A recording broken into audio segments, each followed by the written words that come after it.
Hashtag Stop Galam Say Now. Hello, good afternoon and welcome to the Midday News.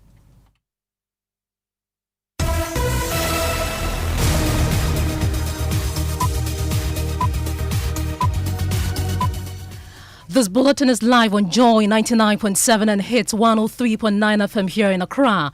We are on Love 99.5 FM in Kumasi, myjoyonline.com, and affiliates in all 16 regions of Ghana, including Shine 96.9 in Akachi, Bewa Radio, Yendi, A1 Radio Bogatanga, Sky FM Sunyai, and Radio Max in Takoradi. Live on X Spaces, Facebook, and YouTube. The Midday News is supported by Petrosol Platinum Energy, energizing dreams. Coming up.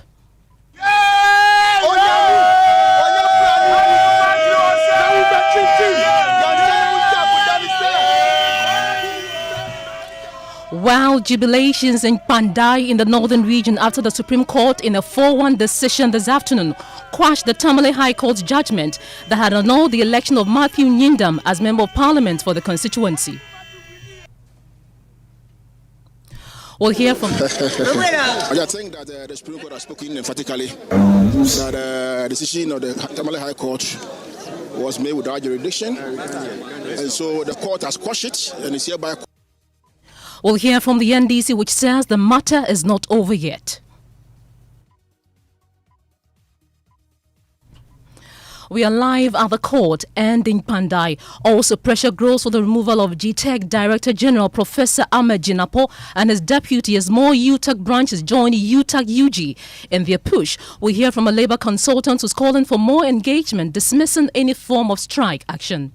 These do not constitute one of the provisions in their collective agreement or conditions of service to warrant an industrial action to be taken. And in sports, former Black Stars midfielder Lai Kingston eyes a big first-team coaching role at a major tournament. Also coming up in this bulletin, Supreme Court Judge Justice Yoni Kulendi joins old students of Tindamba Primary School in Wa to oppose plans by the Wa Municipal Assembly to demolish the school for a proposed 24-hour economy market, warning that all legal options will be pursued to stop the move. And we use every lawful means to resist any plan to turn that school into a market. We'll take it left, right, center, and fight it with every lawful and legitimate tactic that is permissible. And later on, we'll tell you about the Joy FM big workout which comes up on Saturday with high energy aerobics at the Legon Sports Stadium.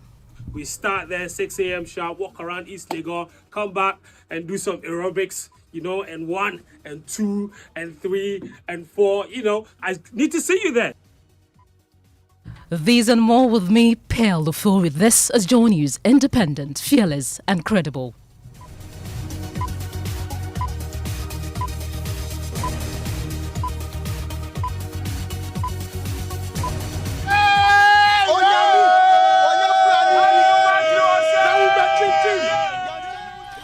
This afternoon, there are wild jubilations in Kpandai in the northern region after the Supreme Court in a 4-1 decision quashed the judgment of the Tamale High Court, which had earlier annulled the election of the NPP's Matthew Nyindam as NP for the area. But the NPP filed an action at the Supreme Court claiming the election petition was filed out of time, a claim that has been upheld by the Apex Court. Now, what does this mean for Matthew Nyindam? We'll find out shortly. Right now, though, let's take you live to the Supreme Court where Kweku Asante is standing by for us.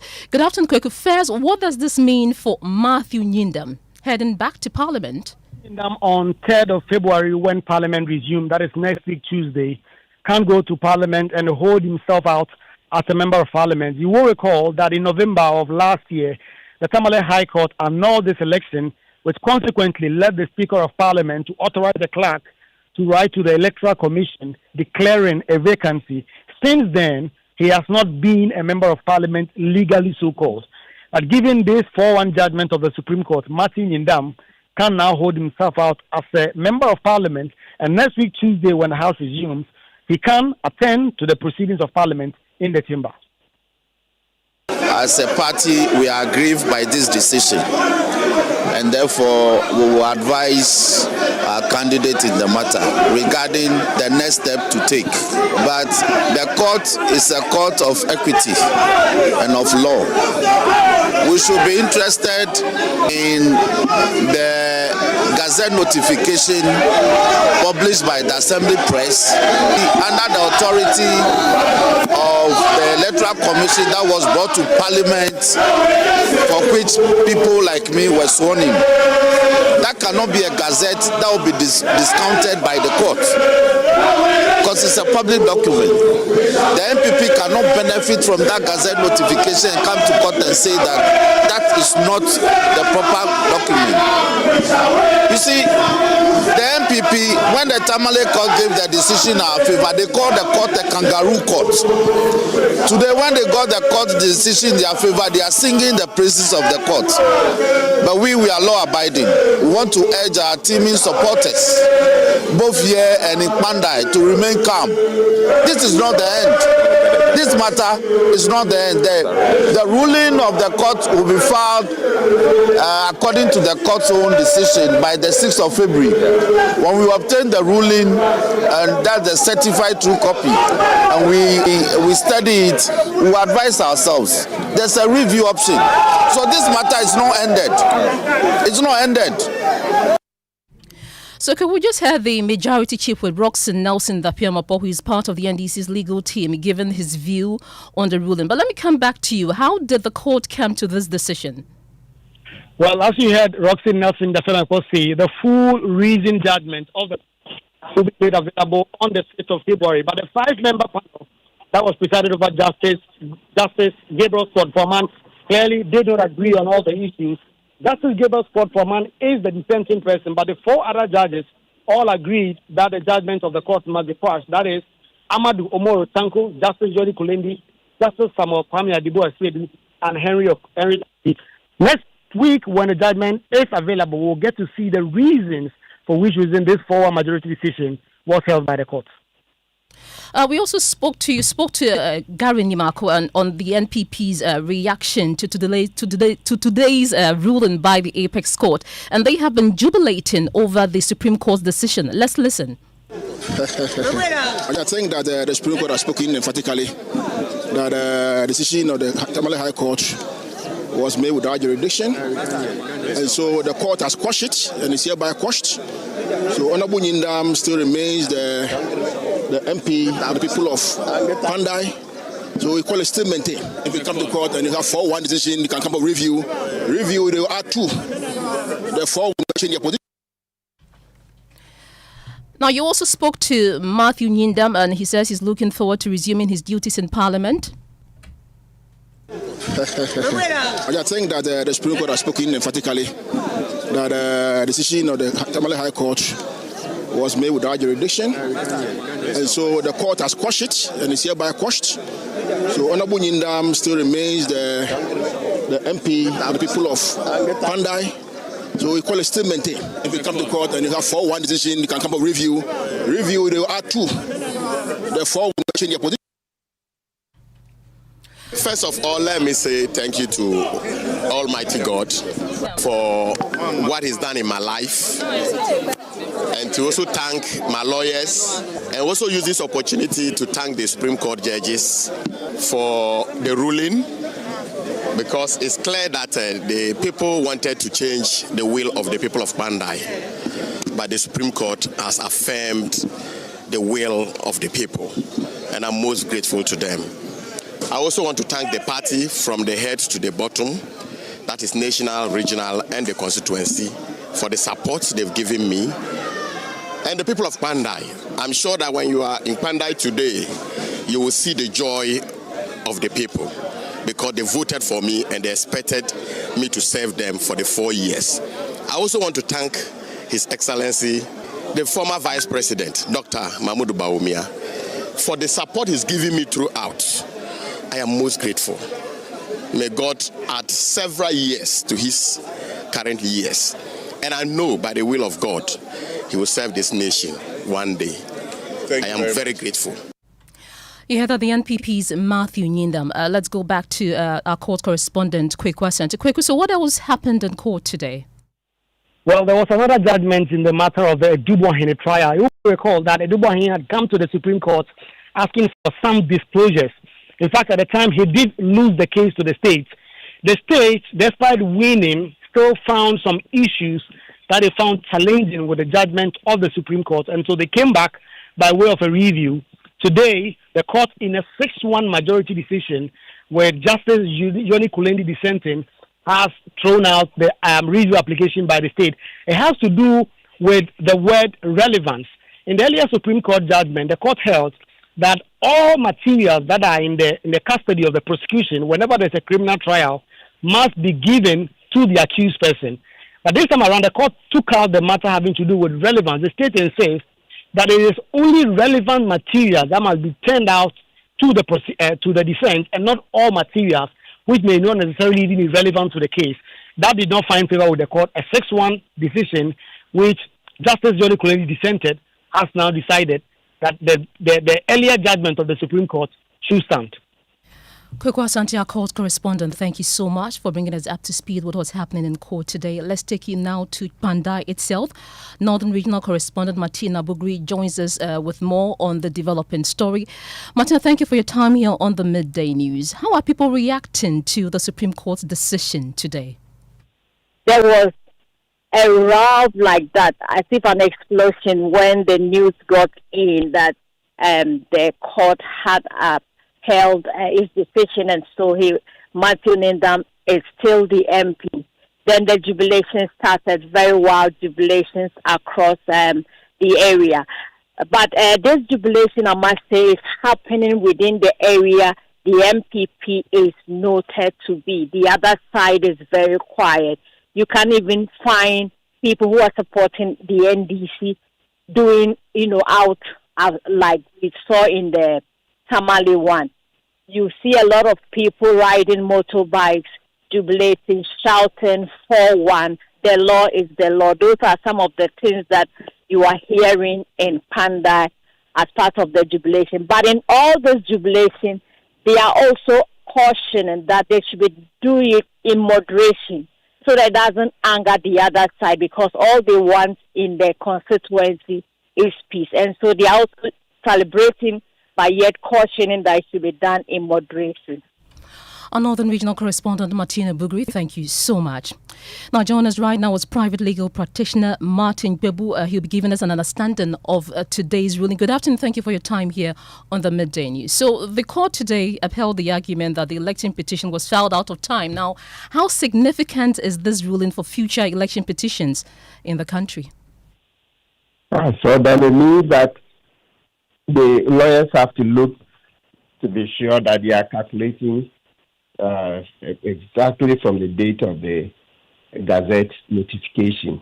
In this particular case, at a point, the NDC candidate was arguing that his name, not his name, the Kpandai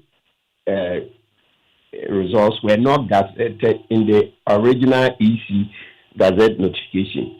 BS was done later. A fuller copy was done later. But with this decision, it means that it hasn't found favor with the court. Just like it didn't find favor with the court in the Neskumi case. So this is a very serious warning to lawyers that it means that once the EC comes out of the Gazette notification, whether your constituency is in it or not, it means that that is the date that must be used for calculating the time to file an election petition. Well, we heard from the NCC's Roxanne Nelson Dafiamapo, who says this matter is not over yet. Realistically, what legal options, if any, are still available to them after this decision? Means they can apply for a review. So in the Supreme Court, you have two chances. The ordinary bench, when it throws out your case, you can file for a review. But a lot of the time, the reviews don't succeed. An overwhelmingly large majority of the reviews don't succeed. Sometimes you even see an obvious error. As lawyers would agree that, look, this error is glaring, but it doesn't find favor of the court. Martin Pebu is a private legal practitioner. Thank you so much for sharing your insight with us. Let's take you to the Ashanti region, and some residents in Kumasi are tipping former Vice President Dr. Mahamudu Bawumia and former Asin Central MP Kennedy Ejapon as front-runners in the presidential primary of the new Patriotic Party scheduled for Saturday. Most respondents expressed support for either Dr. Bawumia or Mr. Ejapon, citing various reasons for their choices. While many argue over exemplary leadership, others believe the party deserves a leader who would wield power in the 2028 general elections and turn around the economic fortunes of the country. Take a listen. They should vote for Ken. He has led an exemplary life. What has Bawumia achieved? He and Nanado brought hardship on us. Bawumia minim na dia waya ni panya so mfaso. Oba e dia Ghana card ye dida. Oba ye oni Nanado amamuo na bema ye ho be hihye yan ye NPP for so ye Ghana me to ma ba ma NDC na mo muti. Bawumia ba amafo be tuatia no. Frisa amafo adwa no. Bawumia na nepe. Yesa mo se Bawumia na nepe. Momo sesa no na o meto aso. Omo ba ye no don ba ye no. Bawumia is whom we want. They should vote for him so that he can continue with the good works.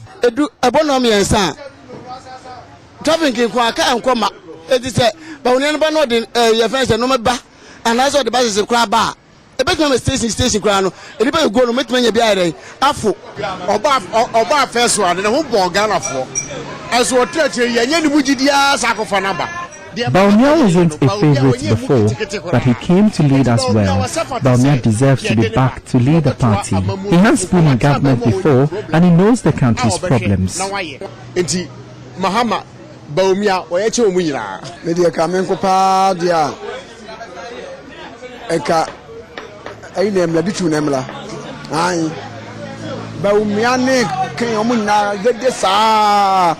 I wish Dr. Educhum is elected. Bawumia and Ken are just too noisy. Educhum is quieter, and I believe when he's voted, he will lead the country with a good will.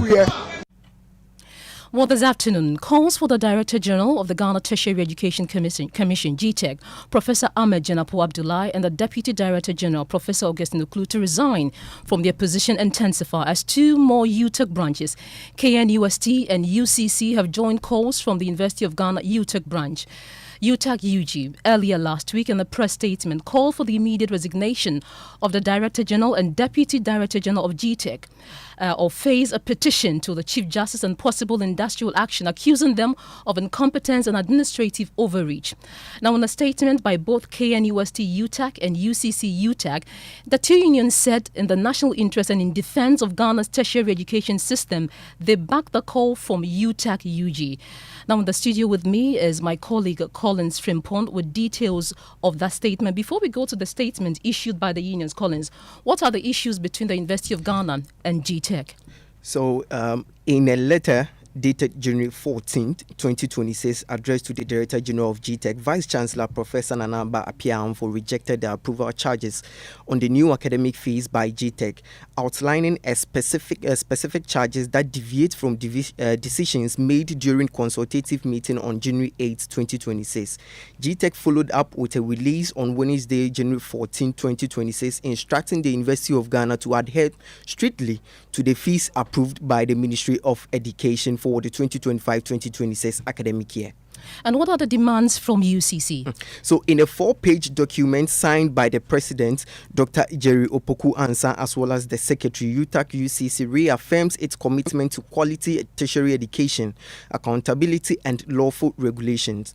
However, it states emphatically that regulations must never become cohesive control, and oversight must never become an instrument of intimidation or the backdoor erosion of academic freedom. The statement also lists 8 examples of GTEC actions against UCC in 2025 that illustrates mandate deviation. And how about KNUST? For KNUST, it claims that the current GTEC has failed to ensure quality education. Quality education reaches Ghanaian students with requisite lectures and facilities at various public universities, including laboratories, being in deplorable state. Also, handling of post-retirement contracts and office holding extension issues continue to plague campuses. The statement goes on to state that for peaceful industrial harmony, Chief of Staff at the Presidency should prevail and announce the sacking of the Director General for GTech. Collins Frimpong, thank you very much. Let's stay with the story because a Labour consultant, Austin Game, has dismissed the union's threat to embark on an industrial action if their demands are not met, insisting that sustained engagement remains the most effective way to resolve the issue. But these do not constitute one of the provisions in their collective agreement or conditions of service to warrant an industrial action to be taken, either as individuals or collectively. It does not warrant that. We do not come to that stage at all. So it will be most inappropriate and unfortunate for them to approach the matter from that angle. It's about putting together their concerns and raising it with their employer, and the employer addressing it in one way or the other. So I think that they have to re-examine what they are saying. You're listening to the Midday News. When we return, we'll bring you sports and other stories. It's my view.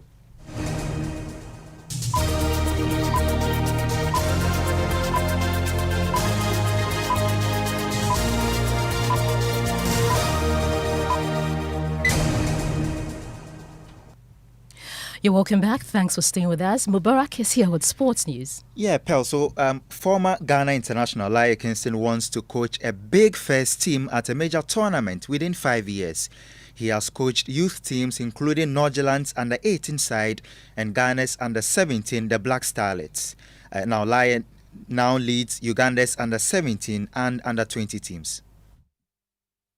I want to be leading one of the big teams across the world, in the next 5 years. I want to find myself leading in the first team level, leading a team to be in the AFCON, because when I'm watching the AFCON, I believe within few years I find myself in that environment. For me, that's my target in the next 5 years. The next 5 years I have to be leading one first team in the AFCON.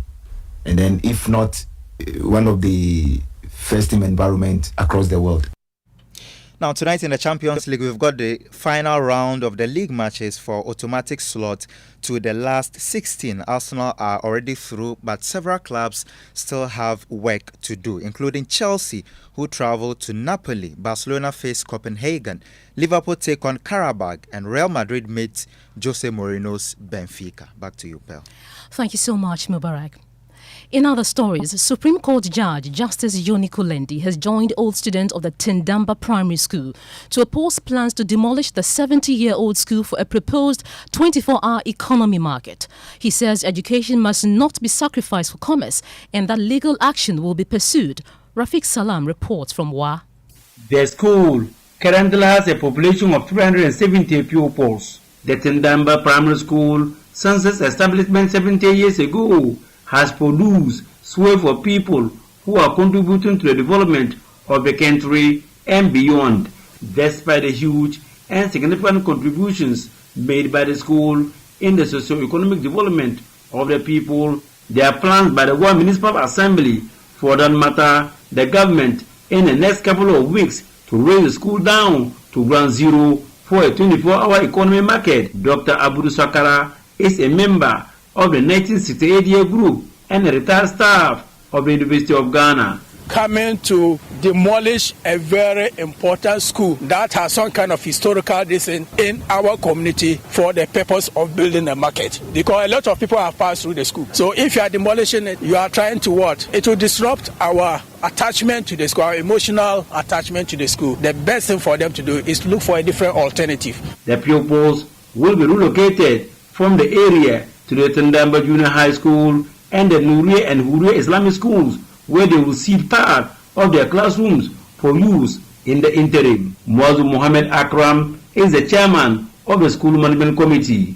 let's say the chief executive or the minister or any of the relevant institution, do they pick them from the market? They are educated. That is the reason why they are picked. Worried about the development to convert a relic to a 24-hour economy market, Supreme Court Judge Justice Yoni Kulendi himself, an old student of the school, together with other senior old students of the school, engaged municipal and regional directors of education and the Wallo Overlord, now for City People the Fourth, and the subjects on the issue. Justice Kulendi was unequivocal and blunt, saying they won't allow the school to be collapsed for a market. We will not, with all due respect, we will give you the hardest fight of your life, and we will use every lawful means to resist any plan to turn that school into a market. It's not going to happen. We'll take it left, right, center, and fight it with every lawful and legitimate tactic that is permissible in a democracy. Reporting for Joy News, Rafik Salam. Wow. Let's bring you other stories. And the Environmental Protection Agency has issued a strong warning over the rapid spread of a hazardous mining method known as vat leaching. Now, vat leaching is a chemical gold extraction process in which crushed ore is treated with chemical solutions in large containers to dissolve and recover gold. While the method can be used under strict industrial controls, the EPA says it is increasingly being adopted by illegal and unregulated miners. The authority warns the practice poses serious risks of chemical pollution, land degradation and water contamination, and insists it must be brought under firm regulation to avert a major environmental crisis in mining communities. We'll hear shortly from the EPA's Chief Executive Officer, Professor Nana Ama Brown Kluche, on steps being taken to curb the practice. But first, my colleague Carlos Caloni has been following the EPA's enforcement efforts and joins us now. Carlos, thank you for your time here on the Midday News. So where exactly is the EPA enforcement team at the moment, and how widespread is vat leaching within that area? Well, Paul, the enforcement team is being led by the EPA Chief Executive, like you rightly said, Professor Nana Brown Kluche, with a deputy in charge of operations. That is Professor Mike Young.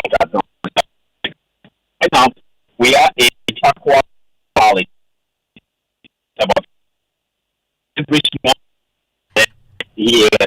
Carlos, if you can reposition yourself, let's try it again.